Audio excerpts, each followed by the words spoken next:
Operation সিন্দুর নিয়ে কি জানালেন রমেশ ঠাকুর জয়সওয়াল, দেখে নিন বিস্তারিত। ভারতীয় পর্যটকদের হত্যা করা হয়েছে, 26 জন পর্যটককে যেভাবে মারা হয়েছিল, অর্থাৎ নমস্কার সবাইকে ভালোবাসা জানাই। দ্বিতীয় কথা যে আজকে যে গত রাত্রিবেলা অপারেশন সিন্দুর লঞ্চ হয়েছে, এটা প্রধানমন্ত্রী আইডিয়া খুব ভালো হয়েছে যে আমাদের পহেলগাম 22 তারিখে 27 জন শহীদ হয়েছে। যেভাবে আতঙ্কিরা বেছে বেছে হিন্দু হিন্দু করে মেরেছে, মুসলিমও মেরেছে, ওখানকার লোকাল যারা গাইড ছিল এই ছিল, এটা খুব জঘন্য কাজ। আমারও বয়স 55-56 বছর বয়স।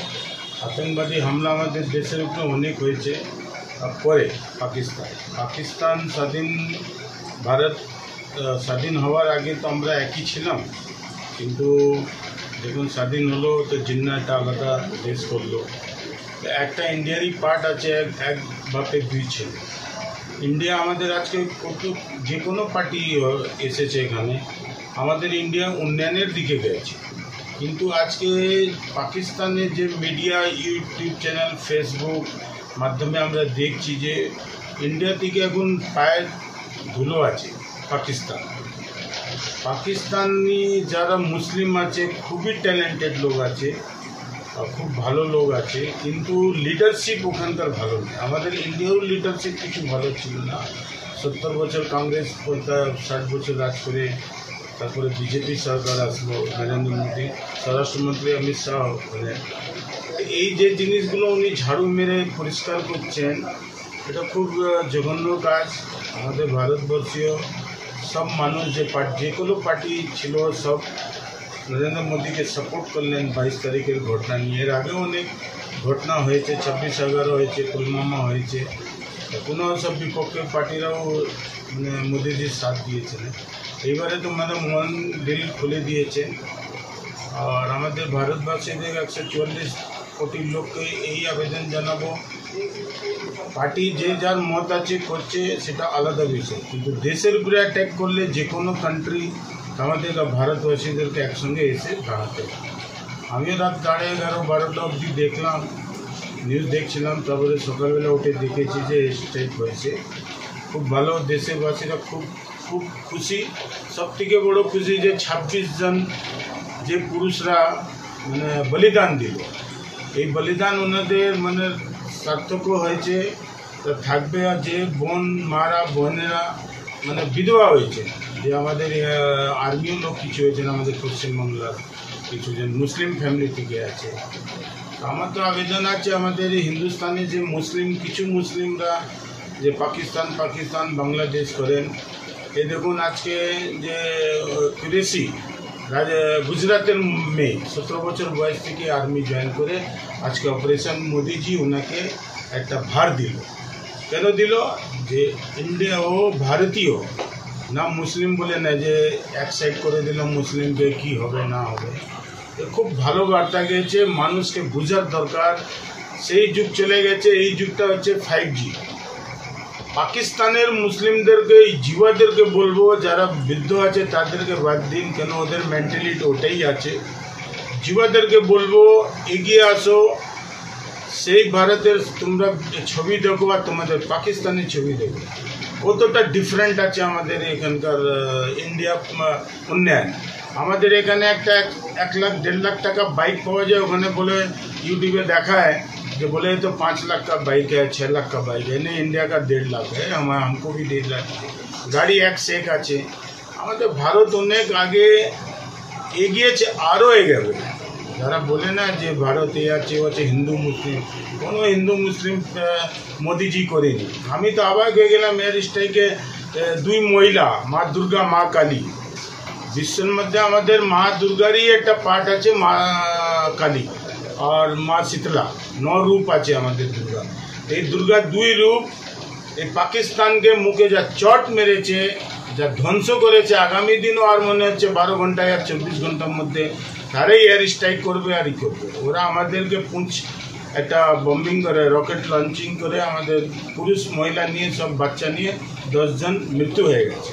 এটা খুব চিন্তাজনক ব্যাপার আছে। কিন্তু মোদিজি অমিত শাহকে ছাড়বে না, রাজনাথ সিং। আর ভারতবাসী 140 কোটি ভারতবাসী আমাদের ইন্ডিয়া মোদিজির সঙ্গে আছে। আমি এই কামনা করব, জয় ভারত মাতা কি জয় হিন্দ। ভালো বলেছেন। আমাদের এই সনাতন ধর্মে যে কোনো মৃত্যু যেরকম হয় 10 দিন 13 দিন পালন হয়। 13 দিনের মধ্যে ব্রাহ্মণদেরকে খাওয়ানো হয়, কুটুম সম্বন্ধী পাড়ার লোককে করা হয়। এটা বহুত বড় শ্রদ্ধাঞ্জলি গেছে। 140 কোটি লোক শ্রদ্ধাঞ্জলি দিল তার ফ্যামিলিকে শান্ত হওয়ার শুভকামনা দেওয়ার জন্য। পুরো ভারত ওনাদের ফ্যামিলি 26টা 27টা ফ্যামিলি আছে যে তার সঙ্গে আছে 140 কোটি মানুষ। এই দিনে সচেতন হতে হবে দেশকে মুসলিমদেরকেও, যে কোনো এই টেররিস্টদের সঙ্গে ধর্ম নিয়ে তাদের সঙ্গে দিবেন না, যে ও মুসলিম আছে তো হিন্দুকে মারবো, হিন্দু আছে তো মুসলিমকে মারবো। আমি এটা মানি না। আমি এটা বিজেপি কর্মী। আমি হিন্দু তো সব ভাই আছে। কিন্তু দেশের বিজেপিকে আনার অটল বিহারী বাজপেয়ীজি, উনিও কোনো দিন হিন্দু মুসলিমের কোনো কথা বলেননি। আর আপনার নরেন্দ্র হিন্দু মুসলিমের 140 কোটি লোককে নিয়ে উনি কথা বলেন। এটা ওয়ার্ল্ড ইন্ডিয়া প্লাস ওয়ার্ল্ডের মুখে একটা তামচি হবে যে একটা আমাদের কুরেশি মেয়ে, দেশের ভারতে মেয়ে যে এয়ার স্ট্রাইকে করলো, যে পাকিস্তানকে ঢুকে দিয়ে মারলো। এখন আমাদের ভারতে যে মুসলিম আছে না, কেউ খারাপ নয়। খারাপ আছে যারা পাকিস্তানি থেকে এসছে, যারা বাংলাদেশ থেকে এসছে, যারা রঙিয়া আছে। এদের যা লিডারশিপ আছে ভোট পলিটিক্স ব্যাংকের জন্যে আজকে আমাদের এখানে হিন্দু মুসলিম হচ্ছে। মুর্শিদাবাদে কোনো বাঙালি, পশ্চিমবাংলার বাঙালি, বাঙালি মুসলিম কিন্তু আতঙ্ক করেনি, সব বাংলাদেশি করেছে। আর যতই হচ্ছে এখন আপনি গুজরাটে দেখুন 5000 না কত পুরো বস্তিটাকে প্লেন করে দেওয়া হয়েছে। এটা সাধারণ মানুষ, ভারতবাসীদের কাজ আছে, সরকার তো করবে, ভারতবাসীদের কাজ আছে যে আতঙ্কবাদী ঘুষপেটিয়াদেরকে তাড়ান, তাদের প্রতিবাদ করুন। হিন্দু মুসলিম দেখবেন না কি মুসলিম আছে কি হিন্দু আছে। মুসলিম হলে আবার আমাদের হিন্দুস্তানে কিছু অ্যান্টি সোশ্যাল মুসলিমরা আছে যা ওদের সঙ্গে ভিড়ে গিয়ে একটা হিন্দু মুসলিম টেনশনটা ক্রিয়েট করে। কিন্তু এটা খুব খারাপ। আমারই ফ্যাক্টরি আছে, আমার টোটাল ইউপির মুসলিম স্টাফ আছে। আমি একসঙ্গে ওদের সঙ্গে ভাত খাই দুপুরবেলা লাঞ্চ টাইমে, রান্না করি, রান্না ওরা করে আমরা খাই। তো আমাদের বলে দিলেন না ভারতবাসী যত মুসলিম আছে না কেউ খারাপ নেই। খারাপ আছে তো বাংলাদেশি, খারাপ আছে তো পাকিস্তানি। 40 বছর থেকে এই চন্দননগরে মহিলা ছিল, কি কারণে ছিল? ওনার তো পাসপোর্ট ছিল কিন্তু ওনার ন্যাশনালশিপ নেই। উনি লুকনীয় গোপনীয়, কিন্তু আজকে তো বার হয়ে গেছে না। একটা গঙ্গা কেউ ঝাঁপ দিয়ে যদি সুসাইড করে মরলে 12 ঘন্টা নাহলে 24 ঘন্টা নাহলে 36 ঘন্টার মধ্যে বডিটা উপরে চলে আসবে। তা আপনি পাপ কতদিন করবেন, কতদিন লুকিয়ে থাকবেন? একদিন বার হবে।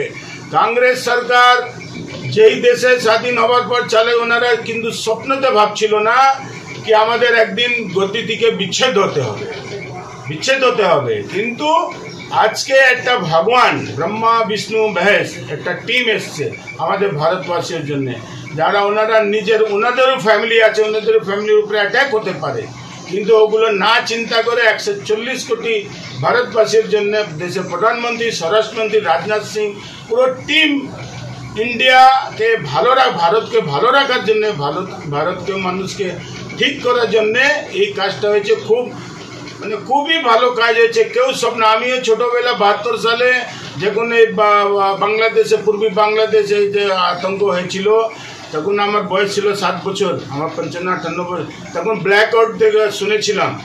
এই আমার মার্কেটে আমার এখানে ঘর আছে, ছাতের উপরে আমরা দেখতাম কোঁতালায় তো পুরো মিলিটারি পুলিশ সিটি বাজিয়ে ডান্ডা নিয়ে লোহার হেলমেট পরে হাফ প্যান্ট পরে তখনকার ড্রেস পুরো পায়রা দিচ্ছিল। আজকে ভারতবাসীদেরকে বলবো আজকে এই ব্ল্যাক ড্রিলটাকে পালন করুন, নিজে শিখে পালন করবেন না যে আমি টিএমসি আছি, না আমি বিজেপি আছি, না বামপন্থী আছি, না কংগ্রেসি আছি। সর্বপ্রথম আপনি ভারতবাসী আছেন, তারপরে কোনো পার্টি আছে। দয়া করে বলবো সবাইকে আজকে পালন করবেন। এই দেশের ভারতের প্রধানমন্ত্রী যে বলেছেন এই দেশের মানে সুরক্ষার জন্য করা হচ্ছে, পার্সোনালি কোনো এখানে নেই যে পার্সোনাল করার জন্য ব্ল্যাকআউট হচ্ছে আর যাই হচ্ছে। তখনকার নাম ছিল ব্ল্যাকআউট, এখন নতুন নাম হচ্ছে ব্ল্যাক ড্রিল, না ব্ল্যাক ড্রিল। আমি সবাইকে বলবো আপনার মাধ্যমে, চ্যানেল মাধ্যমে, কে এটাকে পালন করবেন, নিজের থেকে হয়ে পালন করবেন। আমার নাম রমেশ ঠাকুর জয়সওয়াল, আমি এক্স ওবিসি মোর্চা ট্রেজারার আর এক্স ক্যান্ডিডেট ছিলাম 38 নম্বর ওয়ার্ড, উত্তর কলকাতা।